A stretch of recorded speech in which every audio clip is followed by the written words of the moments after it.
द्वादश स्कन्धः अथ षष्ठोऽध्यायः 6th chapter from sloka 51 तासां स चतुरः शिष्यान् उपाहूय महामतिः तासां स चतुरः शिष्यान् उपाहूय महामतिः तासां स चतुरः शिष्यान् उपाहूय महामतिः एकैकां संहिता ब्रह्मन् एकैकस्मै ददौ विभुः एकैकां संहितां ब्रह्मन् एकैकस्मै ददौ विभुः एकैकां संहितां ब्रह्मन् एकैकस्मै ददौ विभुः तासां स चतुरः शिष्यान् उपाहूय महामतिः एकैकां संहितां ब्रह्मन् एकैकस्मै ददौ विभुः पैलाय संहिताम् आद्याम् बह्वृचाख्याम् उवाचः पैलाय संहिताम् आद्याम् बह्वृचाख्याम् उवाचः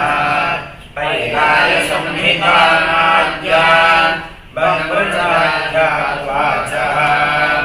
वैशम्पायन संज्ञाय निगदाख्यम् यजुर्गणम् वैशम्पायन संज्ञाय निगदाख्यम् यजुर्गणम् वैशम्पायन संज्ञाय निगदाख्यम् यजुर्गणम् पैलाय संहितामाद्याम् बह्वृचाख्याम् उवाचः वैशम्पायन संज्ञाय निगदाख्यम् यजुर्गणम् साम्नाञ्जैमिनये प्राह तथा छन्दोगसंहिताम् तासां जैमिनये प्राह तथा छन्दोगसंहिताम् साम्नां जैमिनये प्राह तथा छन्दोगसंहिताम् अथर्वाङ्गिरसीं नाम स्वशिष्याय सुमन्तवे अथर्वाङ्गिरसीं नाम स्वशिष्याय सुमन्तवे अथर्वाङ्गिरसीं नाम स्वशिष्याय सुमन्तवे साम्नां जैमिनये प्राह तथा छन्दोगसंहिताम् अथर्वाङ्गिरसीं नाम स्वशिष्याय सुमन्तवे पैलस्त्वसंहिताम् ऊचे इन्द्रः प्रमितये मुनिः पैलस्त्वसंहितामूचे इन्द्रः प्रमितये मुनिः पैलस्त्वसंहितामूचे इन्द्रः प्रमितये मुनिः बाष्कलाय च सोऽप्याः शिष्येभ्यः संहिताम् स्वकाम् भास्कराय च सोऽप्याः शिष्येभ्यः संहिताम् स्वकाम् भास्कराय च सोऽप्याः शिष्येभ्यः संहिताम् स्वकाम् पैलस्त्वसंहितामूचे इन्द्रः प्रमितये मुनिः भास्कराय च सोऽप्याः शिष्येभ्यः संहिताम् स्वकाम् चतुर्धाव्यस्य बोध्याय याज्ञवल्क्याय भार्गव चतुर्धाव्यस्य बोध्याय याज्ञवल्क्याय भार्गव चतुर्धाव्यस्य बोध्याय याज्ञवल्क्याय भार्गव पराशराय अग्निमित्रे इन्द्रः प्रमितिरात्मवान् पराशरायाग्निमित्रे इन्द्रः प्रमितिरात्मवान् पराशरायाग्निमित्रे इन्द्रः प्रमितिरात्मवान् चतुर्धाव्यस्य बोध्याय याज्ञवल्क्याय भार्गव पराशरायाग्निमित्रे इन्द्रः प्रमितिरात्मवान् अध्यापयत् संहितान् स्वान् माण्डूक्येयम् ऋषिं कविम् संहिता स्वाम् माण्डूक्ये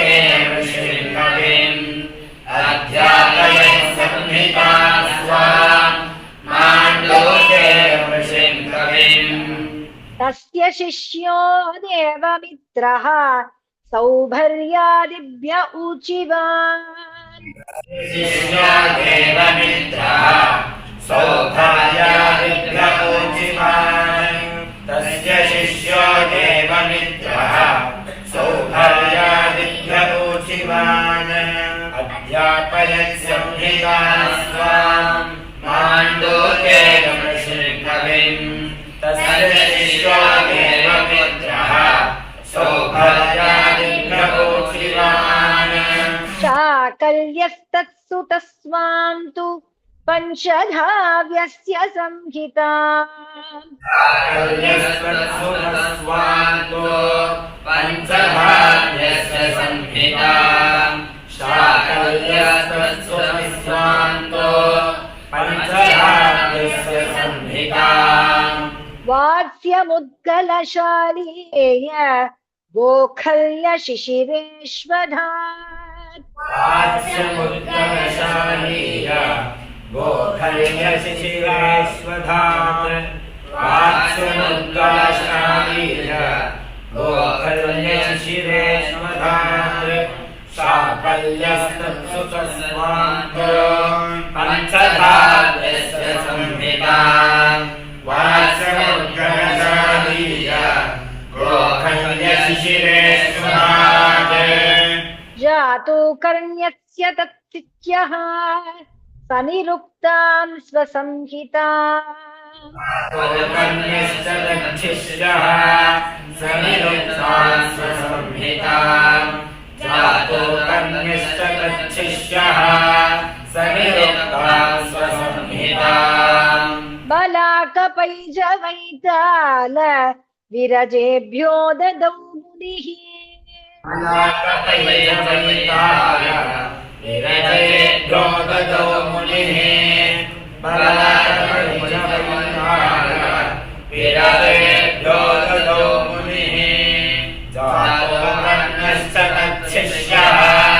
सनिरुक्तां स्वसंहिताम् बलाकपैजवैताल विरजेभ्यो ददौ मुनिः बाष्कलिः प्रतिशाखाभ्यो बालखिल्याख्यसंहिताम् प्रतिशाखाभ्यो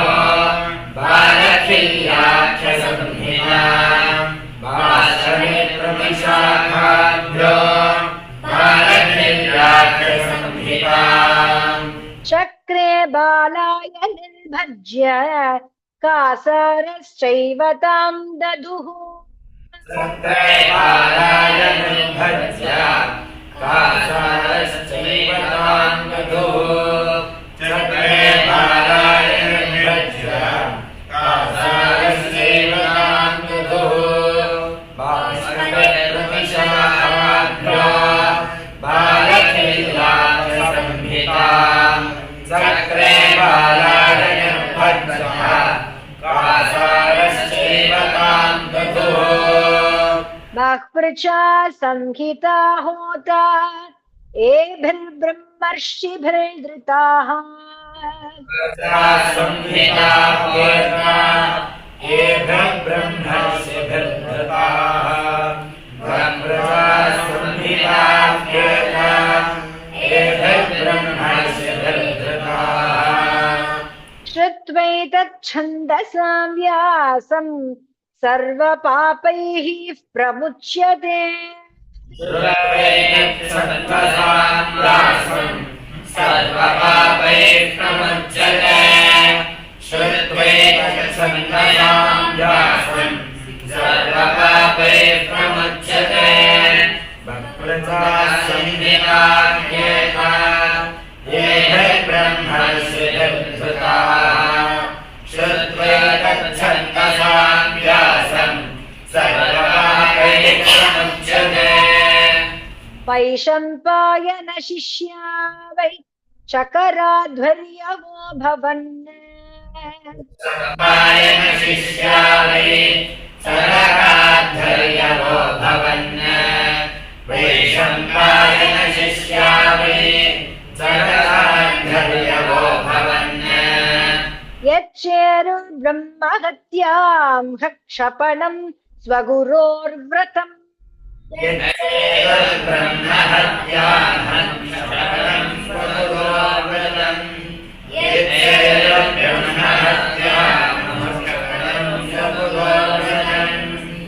वैशम्पायन शिष्या वै भर्गवो भवान् यज्ञेयर्ब्रह्महत्या क्षपणं स्वगुरोर्व्रतम् याज्ञवल्क्यस्य तच्छिष्य आहाहो भगवन् कियत् याज्ञवल्क्यस्य तच्छिष्य आहाहो भगवन् कियत् याज्ञवल्क्यस्य तच्छिष्य आहाहो भगवन् कियत् चरितेन अल्पकाराणां चरिष्येऽहं सुदुश्चरम् चरितेन अल्पसाराणां चरिष्येऽहं सुदुश्चरम् चरितेन अल्पसाराणां चरिष्येऽहं सुदुश्चरम् याज्ञवल्क्यश्च तच्छिष्य आहाहो भगवन् कियत् चरितेन अल्पसाराणां चरिष्येऽहं सुदुश्चरम् इत्युक्तो गुरुरप्याः कुपितो याह्यलं त्वया यतो गुरुरप्याः कुपितो याह्यलं त्वया इत्युक्तो गुरुरप्याः कुपितो याह्यलं त्वया विप्रौव मन्त्राशिष्येन मदधीतं त्वजाश्विति मन्त्राशिष्येन मदधीतं त्वजाश्विति विप्रो मन्त्राशिष्येन मदधीतं त्वजाश्विति इत्युक्तो गुरुरप्याः कुपितो याह्यलं त्वया विप्रो मन्त्राशिष्येन मदधीतं त्वजाश्विति देवराजसुतः सोऽपि च्छर्दित्वा यजुषां गणम् देवराजसुतस्त्वपि च्छर्दित्वा यजुषां गणम् देवराजसुतस्त्वपि च्छर्दित्वा यजुषां गणम् ततो गतो तमुनयो ददृशुस्तान् यजुर्गणान् ततो गतो जमुनयो ददृशुस्तान् यजुर्गणान् ततो गतो जमुनयो ददृशुस्तान् यजुर्गणान् देवराजसुतस्त्वपि च्छर्दित्वा यजुषां गणम् ततो गतो जमुनयो ददृशुस्तान् यजुर्गणान् यजोंषितित्तिरा भूत्वा तल्लोलुपतया ददुः सिद्धिरा भूत्वा तल्लोलुपतया ददुः यजोंषितित्तिरा भूत्वा तल्लोलुपतया ददुः तैतित्तिरीया इति यजुः शाखा आसन् सुपेशनाः शाखा आसन् सुपेशनाः तैतिरीया इति यजुः शाखा आसन् सुपेशनाः यजोंषितित्तिरा भूत्वा तल्लोलुपतया ददुः तैतिरीया इति यजुः शाखा आसन् सुपेशनाः याज्ञवल्क्यस्ततो ब्रह्मण्ड छन्दांसि अधिगवेशयन् याज्ञवल्क्यस्ततो ब्रह्मण्ड छन्दांसि अधिगवेशयन् याज्ञवल्क्यस्ततो ब्रह्मण्ड छन्दांसि अधिगवेशयन् गुरोः अविद्यमानानि सुपतस्तेऽर्कमीश्वरम् गुरोर्विद्यमानानि सुपदस्तेऽर्कमीश्वरम् गुरोर्विद्यमानानि सुपदस्तेऽर्कमीश्वरम् याज्ञवल्क्यस्ततो ब्रह्मण्य छन्दांसि अधिगवेशयन्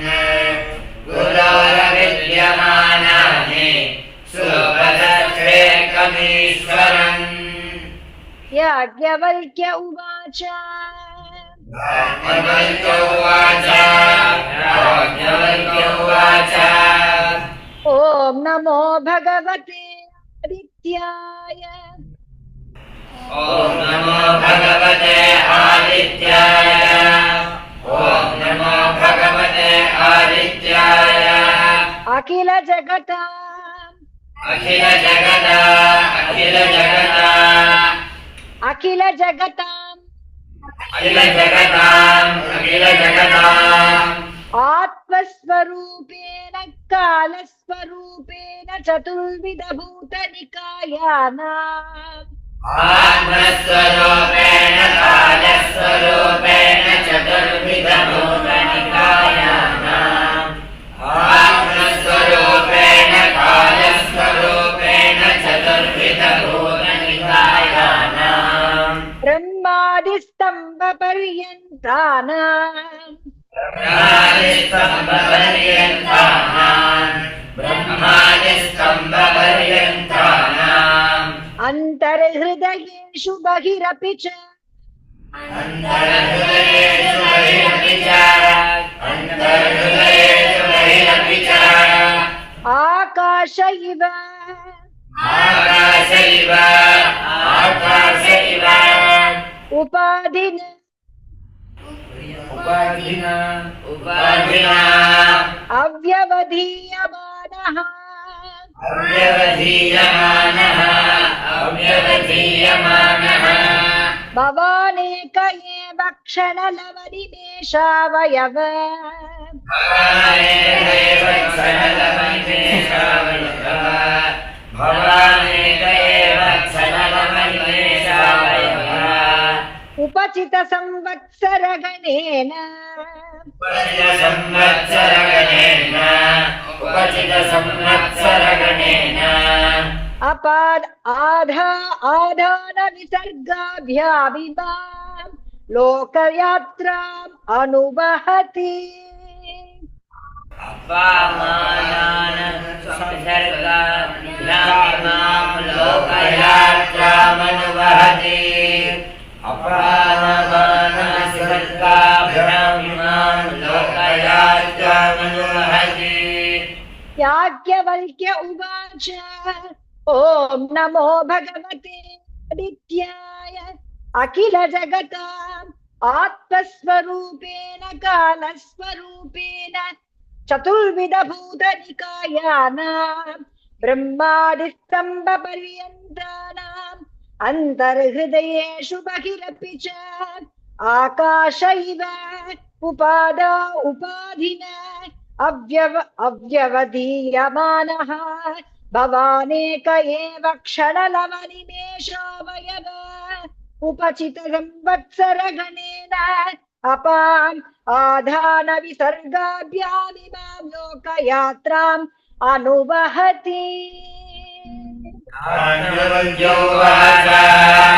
ॐ नमो भगवते आदित्याय अखिल जगताम् आत्मस्वरूपेण कालस्वरूपेण चतुर्विधभूतनिकायानाम् ब्रह्मादिस्तम्भपर्यन्तानाम् अन्तर्हृदयेषु बहिरपि च आकाश इव उपाधिना अव्यधीयमानः भवानेक एव क्षणलवनिमेषावयवो उपचितसंवत्सरगणेन अपादानविसर्गाभ्याम् लोकयात्रामनुवहति याज्ञवल्क्य उवाच ॐ नमो भगवते आदित्याय अखिल जगताम् आत्मस्वरूपेण कालस्वरूपेण चतुर्विधभूतनिकायानाम् ब्रह्मादिस्तम्भपर्यन्तानाम् अन्तर्हृदयेषु बहिरपि च आकाश इव उपाधिना अव्यवधीयमानः भवानेक एव क्षणलवनिमेषावयव उपचितसंवत्सरगणेन आदान विसर्गाभ्याम् लोकयात्राम् जलामनुवहति